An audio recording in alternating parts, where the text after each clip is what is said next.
Hello guys, कैसे हो आप सब।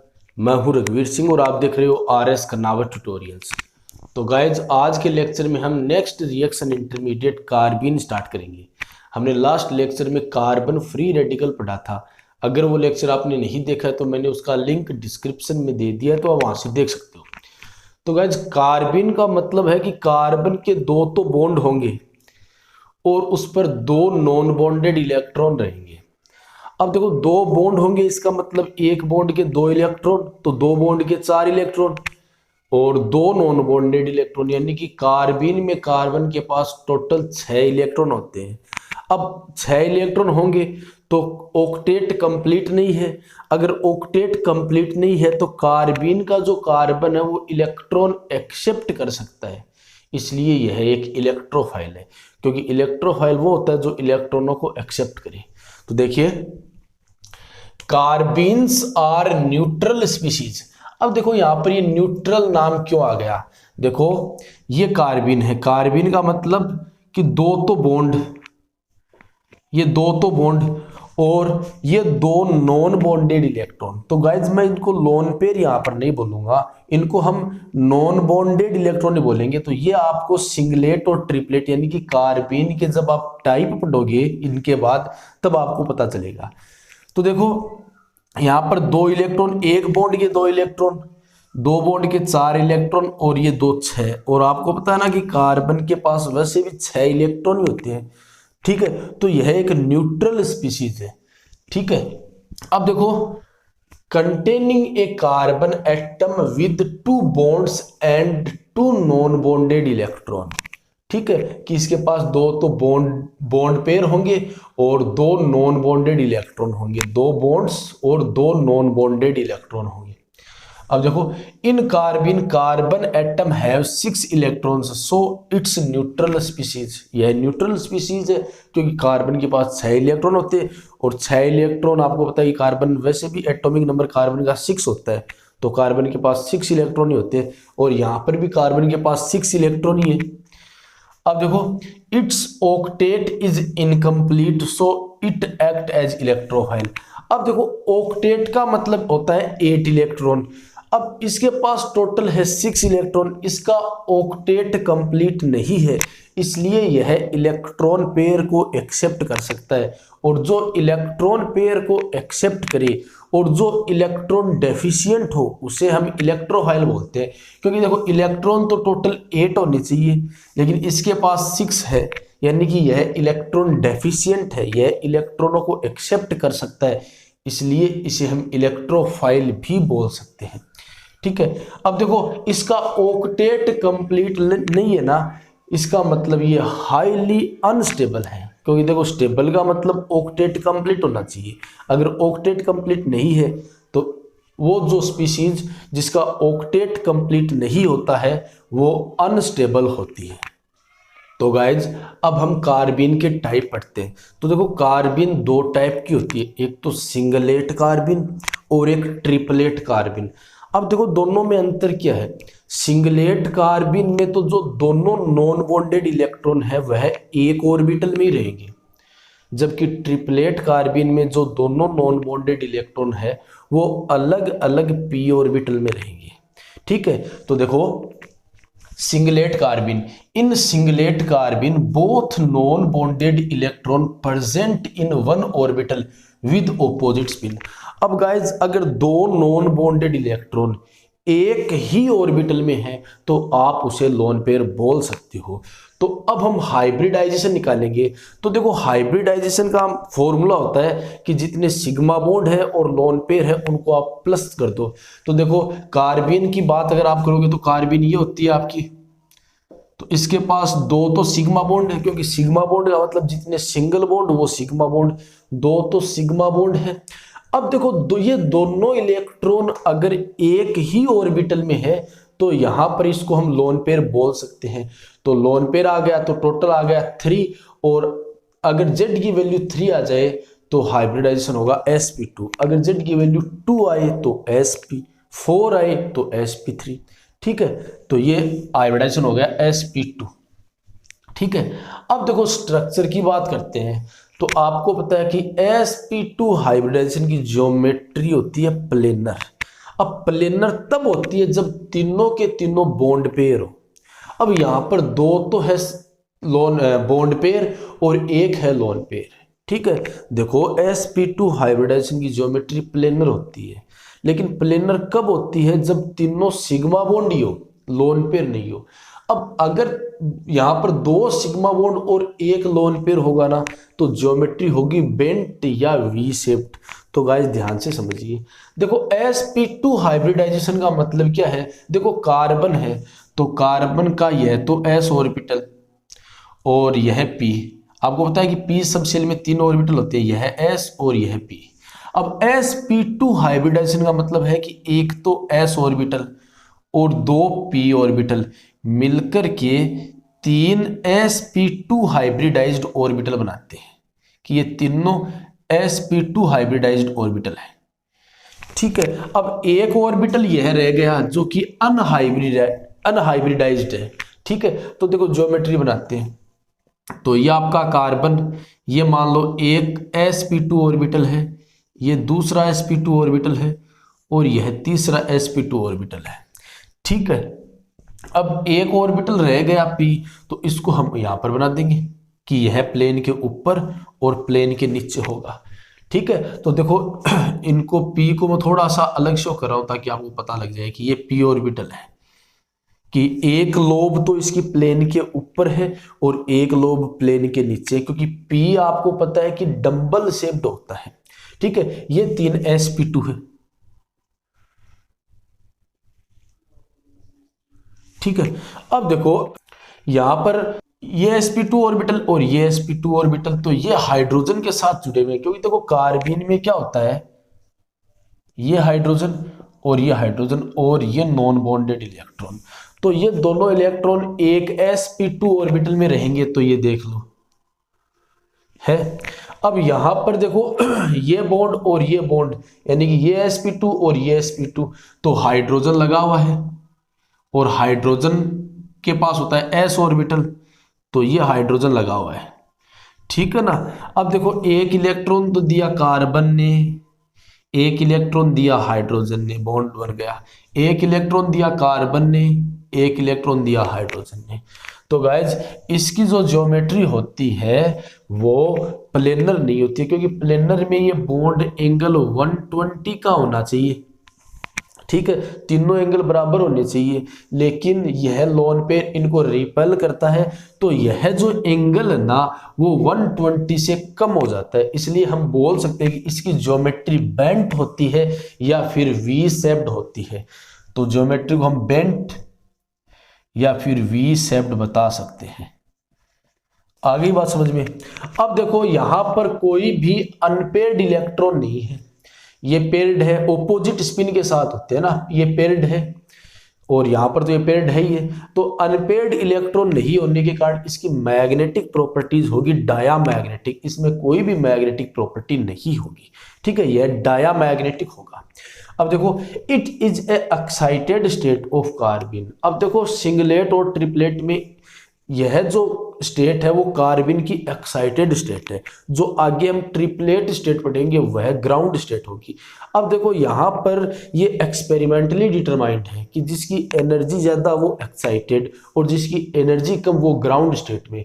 तो ट्रिपलेट कार्बिन की एनर्जी कम होती है इसलिए वह ग्राउंड स्टेट में है, इसकी एनर्जी ज़्यादा होती है तो यह एक्साइटेड स्टेट में है। तो गाइज अब देखते हैं कि इस कार्बीन का नाम सिंगलेट कार्बीन क्यों दिया गया। क्योंकि देखो इसकी जो स्पिन मल्टीप्लिसिटी होती है ना वो 1 होती है, इसलिए इस कार्बीन को हम सिंगलेट कार्बीन कहते हैं। क्योंकि देखो स्पिन मल्टीप्लिसिटी का फॉर्मूला होता है 2s+1 और आपको पता है कि यहाँ पर सारे इलेक्ट्रॉन पेयर्ड है, ये भी पेयर्ड है, ये भी पेयर्ड है और ये भी पेयर्ड है। ठीक है, अगर पेयर्ड इलेक्ट्रॉन है तो देखो पेयर्ड इलेक्ट्रॉन ऑपोजिट स्पिन में होते हैं। ठीक है, एक इलेक्ट्रॉन की स्पिन होती है +½ और एक की होती है -½ अब +½ और -½ होगी तो स्पिन तो 0 हो जाएगी ना। तो यहाँ पर इसकी +½ मान लो, इसकी -½ 0, +½ -½ 0, plus half minus half zero, तो s की वैल्यू यहां पर जीरो हो जाएगी। अगर s की वैल्यू जीरो हो गई तो ये पूरी टर्म जीरो, 2s यानी कि यह s 2 से मल्टीप्लाई हो रहा है तो यह जीरो यानी कि यह 1 बचेगा, तो स्पिन क्या आएगी 1, इसलिए हम इसको सिंगलेट कार्बिन कहते हैं। तो गाइज इनको लिख लो आप। तो गाइज अपनी नेक्स्ट कार्बिन है ट्रिपलेट कार्बिन। देखो ट्रिपलेट कार्बिन में जो दोनों नॉन बॉन्डेड इलेक्ट्रॉन हैं वो अलग अलग ऑर्बिटल में रहेंगे। अगर दोनों इलेक्ट्रॉन अलग अलग ऑर्बिटल में तो आप उसे लोन पेयर नहीं बोल सकते। अगर वो लोन पेयर नहीं है तो वो हाइब्रिडाइजेशन में पार्टिसिपेट नहीं करेंगे। इसका मतलब ये हुआ कि अगर हम हाइब्रिडाइजेशन निकालें तो देखो ये आपकी कार्बिन है, ठीक है। अब ये दोनों अगर अलग अलग ऑर्बिटल में हैं तो आप इसे लोन पेयर नहीं कहोगे, तो हाइब्रिडाइजेशन में केवल ये पार्टिसिपेट करेंगे। तो हाइब्रिडाइजेशन बराबर होता है 2 सिग्मा, ये आपके सिग्मा बॉन्ड है ना, जितने भी सिग्मा बॉन्ड है उनको जोड़ो और लोन पेयर है उनको जोड़ो। तो लोन पेयर है नहीं क्योंकि ये अलग अलग ऑर्बिटल में है, इसलिए केवल सिग्मा बॉन्ड। तो जेड की वैल्यू कितनी आ गई, देखो z की वैल्यू 2 आ गई, और z की वैल्यू 2 आने का मतलब sp हाइब्रिडाइजेशन होगा, ठीक है। और sp हाइब्रिडाइजेशन की जो ज्योमेट्री होती है वो लीनियर होती है। sp हाइब्रिडाइजेशन की ज्योमेट्री होती है लीनियर होती है। तो गाइस देखो आपको पता है कि कार्बन के पास ये तो s सबसेल, इसमें 1 ऑर्बिटल होता है, और ये p सबसेल, इसमें 3 ऑर्बिटल होते हैं, ठीक है। अब देखो sp हाइब्रिडाइजेशन का मतलब है एक s और एक p मिलकर के 2 sp हाइब्रिड ऑर्बिटल बनाते हैं। तो ये sp ऑर्बिटल और ये sp ऑर्बिटल, ठीक है। ये आपकी s सबसेल और ये p सबसेल। अब देखो कार्बन में जो 2 ऑर्बिटल है, p ऑर्बिटल है, वो अनहाइब्रिडाइज्ड रहेंगे, एक तो यह ऑर्बिटल और यह ऑर्बिटल, ठीक है। इसका मतलब sp हाइब्रिडाइजेशन है तो कार्बन के पास 2 तो हो गए sp ऑर्बिटल, ठीक है। ये 2 sp हाइब्रिड ऑर्बिटल हो गए। अब ये दो p ऑर्बिटल है ये अनहाइब्रिडाइज्ड रह गए, तो इनको हम बना लेते हैं अलग। आपको पता है कि ये डंबल शेप्ड में होते हैं, तो एक तो ये p ऑर्बिटल और एक ये p ऑर्बिटल, ठीक है। तो p ऑर्बिटल को हम अलग दिखा देते हैं थोड़ा, ये लो, ठीक है। अब देखो यहां पर sp ऑर्बिटल है ये और हाइड्रोजन रहेगा, तो ये हाइड्रोजन, ये हाइड्रोजन, ठीक है। एक इलेक्ट्रॉन कार्बन ने दिया है और एक इलेक्ट्रॉन हाइड्रोजन ने दिया है, एक इलेक्ट्रॉन कार्बन ने दिया है और एक इलेक्ट्रॉन हाइड्रोजन ने दिया। अब जो ये 2 इलेक्ट्रॉन है कार्बन के, देखो ये तो बॉन्ड बन गया सिग्मा, आपका सिग्मा बॉन्ड बन गया ना हाइड्रोजन के साथ, sp ऑर्बिटल बनाते हैं। अब ये 2 जो नॉन बॉन्डेड इलेक्ट्रॉन है ना वो p में रहेंगे, एक इलेक्ट्रॉन इसमें है और एक इलेक्ट्रॉन इसमें है, ठीक है। और ये जो ज्योमेट्री होगी वो लीनियर ज्योमेट्री होगी। आ गई बात समझ में। अब देखो इसके पास, अब देखो अनपेयर्ड इलेक्ट्रॉन है, एक एक इलेक्ट्रॉन है, तो टोटल 2 अनपेयर्ड इलेक्ट्रॉन है। और जिस स्पीशीज के पास अनपेयर्ड इलेक्ट्रॉन होता है वह पैरामैग्नेटिक होती है, ठीक है ना। उसकी मैग्नेटिक प्रॉपर्टी कुछ ना कुछ होती है, तो इट इज पैरामैग्नेटिक। और मैग्नेटिक मोमेंट निकालने का फॉर्मूला आप जानते हो, √n और n+2। यहां पर n है नंबर ऑफ अनपेयर्ड इलेक्ट्रॉन। अब अनपेयर्ड इलेक्ट्रॉन कितने हैं 2, तो n की वैल्यू 2 रखो तो आपके पास इसका मैग्नेटिक मोमेंट आएगा 2√2 बोर मैग्नेटॉन। अब देखो अब एक्सपेरिमेंटल ये डिटरमाइंड है कि जब इसे देखा गया तो इसकी जो एनर्जी है वह सिंगलेट कार्बिन से कम हुई। अगर सिंगलेट कार्बिन से इसकी एनर्जी कम है तो इसे हम बोलेंगे कि यह कार्बिन की ग्राउंड स्टेट है, और सिंगलेट कार्बिन की एनर्जी ज्यादा है तो वह कार्बिन की एक्साइटेड स्टेट है, तो it is ground state of carbon, ठीक है। अब देखो इसको हम ट्रिपलेट कार्बिन क्यों कहते हैं, तो देखो स्पिन मल्टीप्लिसिटी देखते हैं तो 2s+1 यहां पर ये पेयर है, ये पेयर है। अब जो अनपेयर्ड इलेक्ट्रॉन होते हैं ना, देखो पेयर की स्पिन होती है +½ और -½ तो +½ -½ 0, plus half minus half zero, लेकिन जो अनपेड होते हैं ना उनकी स्पिन होती है प्लस हाफ ही। तो यहां पर s की वैल्यू क्या हो जाएगी, देखो इसके लिए प्लस हाफ और इसके लिए प्लस हाफ, तो प्लस हाफ और प्लस हाफ टोटल हो गया 1। तो s की जगह आप 1 रखोगे तो 2 + 3 यहां पर इसके लिए स्पिन मल्टीप्लिसिटी आएगी 3, इसलिए हम इसको ट्रिपलेट कार्बिन कहते हैं। तो गाइज अब हम कार्बिन की स्टेबिलिटी पढ़ते हैं। तो देखो singlet कार्बिन excited state, triplet कार्बिन ground state, और आपको पता है कि एक्साइटेड स्टेट की एनर्जी ज़्यादा होती है।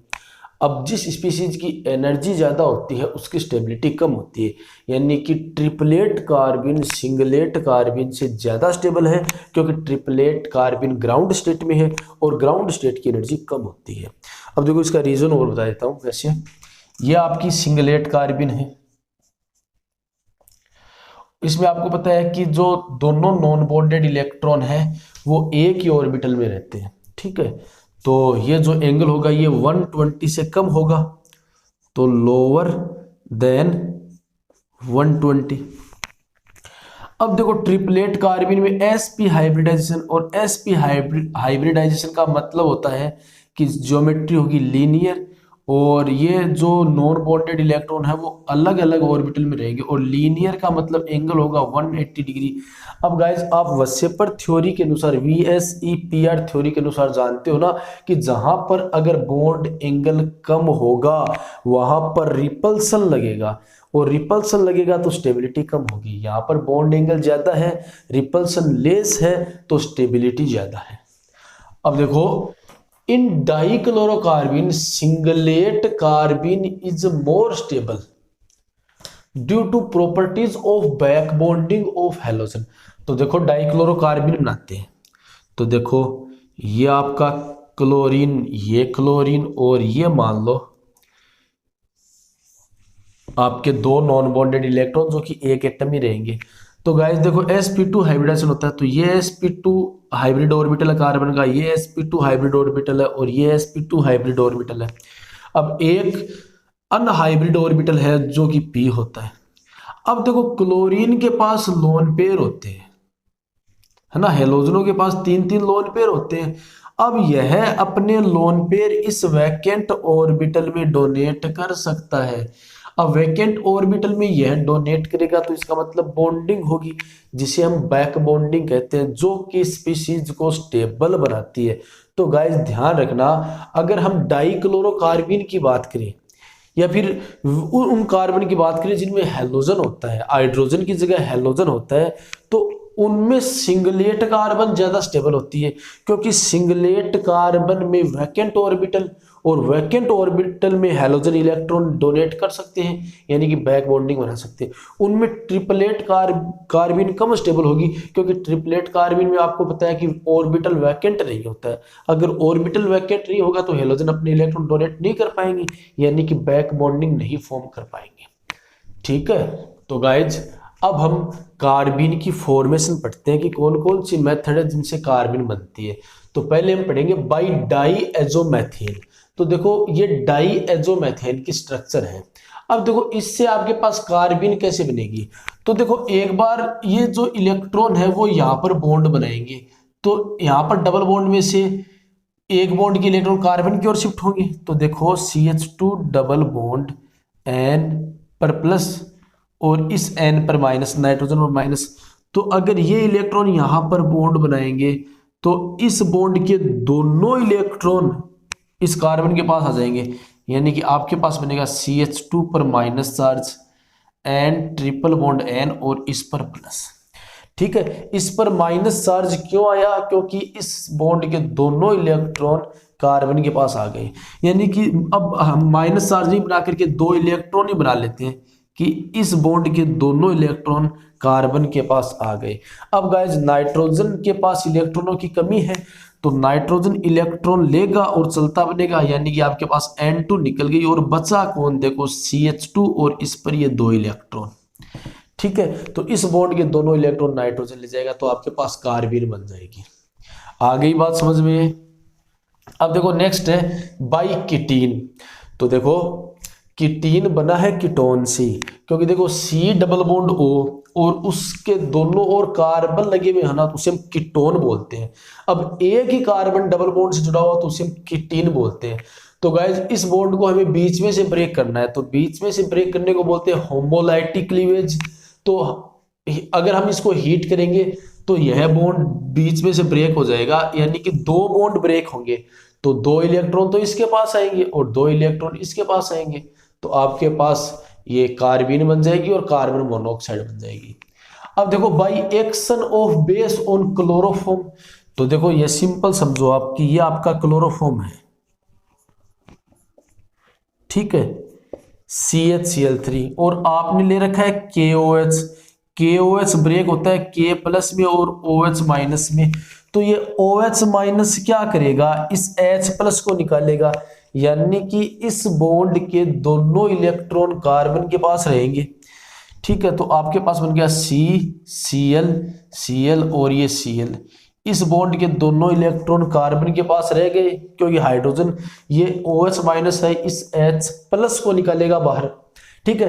अब ये K प्लस क्या करेगा, इस Cl माइनस को बाहर निकाल लेगा, इस बॉन्ड के दोनों इलेक्ट्रॉन क्लोरीन ले जाएगा, तो आपके पास KCl बाहर हो गया और ये बन गया CCl2, ठीक है। कहने का मतलब अगर OH H प्लस को निकालेगा तो इस बॉन्ड के दोनों इलेक्ट्रॉन कार्बन के पास, तो यहां से Cl इस बॉन्ड के इलेक्ट्रॉन लेकर के जाएगा, ठीक है ना। तो कार्बन के पास दो इलेक्ट्रॉन इस बॉन्ड वाले रह गए, तो इसको हम बोलेंगे डाइक्लोरोकार्बन। तो गाइज अब हम कार्बिन की रिएक्शन पढ़ेंगे। तो देखो कार्बिन की दो इंपॉर्टेंट रिएक्शन है, एक तो राइमर टिमान रिएक्शन और एक कार्बिल एमिन टेस्ट या फिर कार्बिल एमिन रिएक्शन। तो पहले हम राइमर टिमान रिएक्शन स्टार्ट करते हैं। तो देखो पहले आप इसकी केमिकल रिएक्शन समझो, इसकी ट्रिक बताऊंगा कैसे केमिकल रिएक्शन हमें याद रखनी है, उसके बाद इसका आपको कंप्लीट मैकेनिज्म बताऊंगा, तो ध्यान से समझना। तो देखो इसमें हम एक तो लेते हैं फिनोल, ठीक है। तो फिनोल का मतलब रिंग से OH लगा हुआ, तो ये तो है आपका फिनोल। एक हम यूज करते हैं क्लोरोफॉर्म,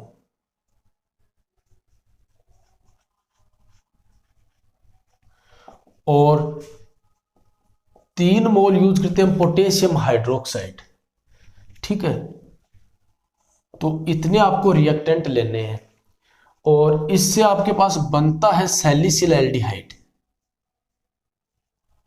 ये OH और ये CHO, ये आपका है सैलिसिलएल्डिहाइड, ठीक है। और आपके पास बनेगा 3KCl और 3H2।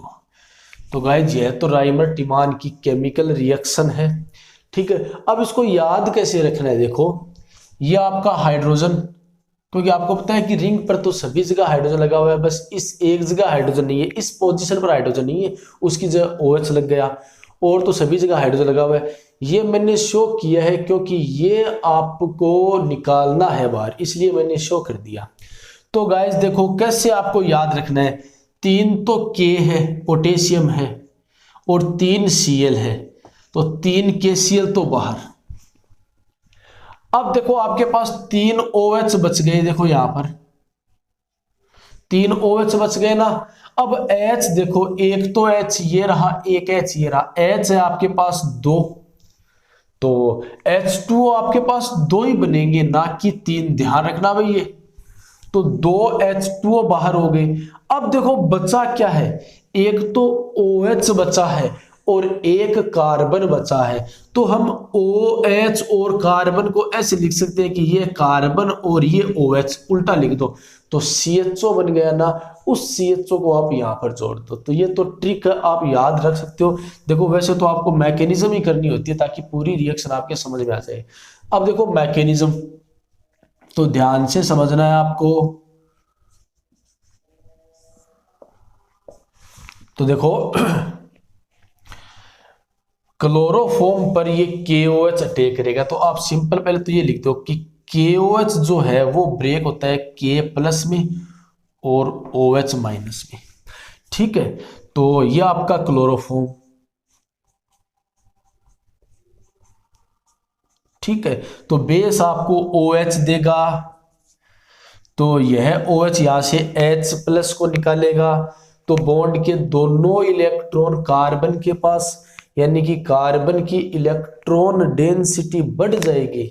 ठीक है, और गाइस आप जानते हो कि हैलोजन अच्छे लिविंग ग्रुप होते हैं, तो अगर कार्बन के पास इलेक्ट्रॉन बढ़ गए तो यह क्लोरीन क्या करेगा, इलेक्ट्रॉन लेकर के बाहर हो जाएगा, Cl माइनस बाहर निकल गया और H2O बाहर निकल गया, और यह Cl माइनस इस K प्लस के साथ KCl बना लेगा। क्यों? क्योंकि देखो यहां से इस OH माइनस ने H प्लस निकाला है, तो इस बॉन्ड के दोनों इलेक्ट्रॉन इस कार्बन के पास रहेंगे, यानी कि कार्बन के पास इलेक्ट्रॉन डेंसिटी बढ़ गई, इसलिए यह क्लोरीन, आपको पता है कि हैलोजन अच्छे लिविंग ग्रुप होते हैं, तो इलेक्ट्रॉन लिए और बाहर निकल गया, तो आपके पास डाई क्लोरोकार्बीन बन गई। ठीक है, अब देखो फिनॉल को बनाते हैं, ध्यान देना भाई, थोड़ा सा बड़ा बना लेते हैं ताकि मैकेनिज्म में कोई दिक्कत ना हो।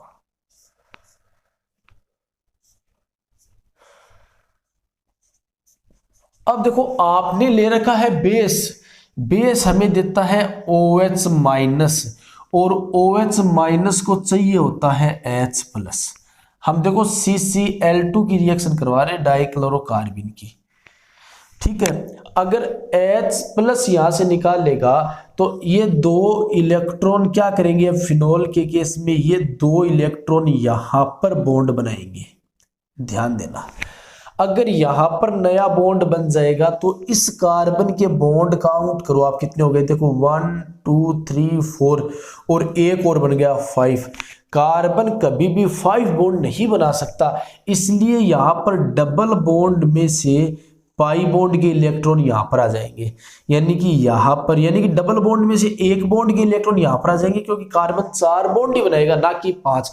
अगर यहां पर एक्स्ट्रा बॉन्ड बन रहा है ना, तो यहां पर डबल बॉन्ड में से इलेक्ट्रॉन यहां पर आ जाएंगे और यहां पर माइनस चार्ज बनेगा।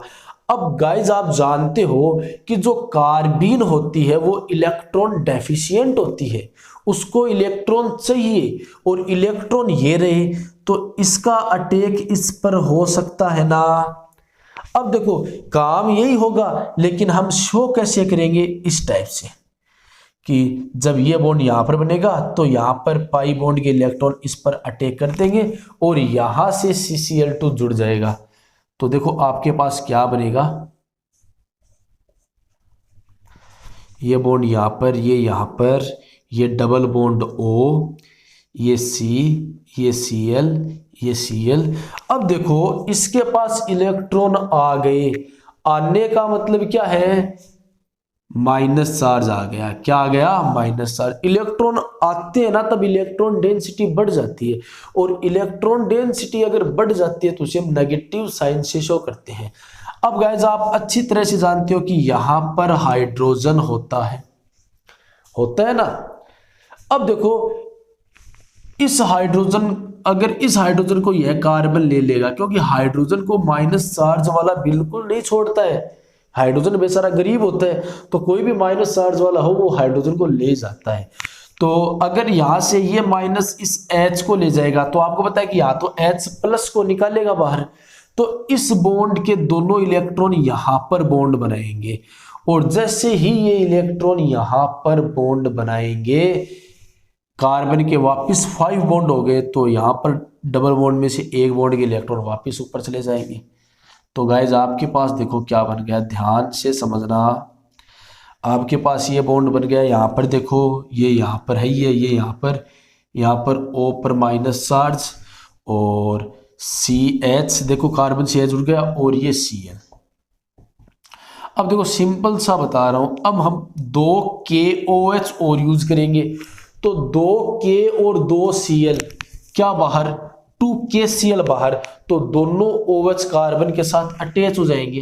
तो ध्यान से समझना भाई अब कि ये बॉन्ड यहां पर, ये यहां पर, ये यहां पर, O पर माइनस चार्ज, और ये CH, और कार्बन से 2 OH लग जाएंगे। अब गाइस आप जानते हो कि 2 OH एक कार्बन पर स्टेबल नहीं है, इसलिए आपको इसको रीअरेंज करना पड़ेगा। कैसे करना पड़ेगा वो देखो, कि अगर ये बॉन्ड यहां पर बनेगा तो H+ बाहर निकल गया। अब जैसे ही ये बॉन्ड यहां पर बनेगा, इस कार्बन के टोटल 5 बॉन्ड हो गए, देख लो 1 2 3, और ये हाइड्रोजन जुड़ा हुआ है 4, और ये नया बॉन्ड बन गया 5। इसका मतलब 5 बॉन्ड नहीं बना सकता ना, तो यहां से ये है OH- बाहर हो जाएगा, तो OH- और H यानी कि आपका निकल गया बाहर H2O, तो ये बन गया आपके पास। ध्यान से समझना, ये O और इस पर है माइनस चार्ज, और CH और ये डबल बॉन्ड O, यानी कि लगभग काम तो हो गया है। अब देखो इसका एसिडिफिकेशन करवा दो, H+ करवा दो, प्रोटोनेशन करवा दो, तो H+ आपको पता है कि H+ जो है वो माइनस के साथ अटैच होता है, तो ये आपका सैलिसिल एल्डिहाइड तैयार है। तो गाइज अपनी नेक्स्ट रिएक्शन है कार्बिल एमीन टेस्ट।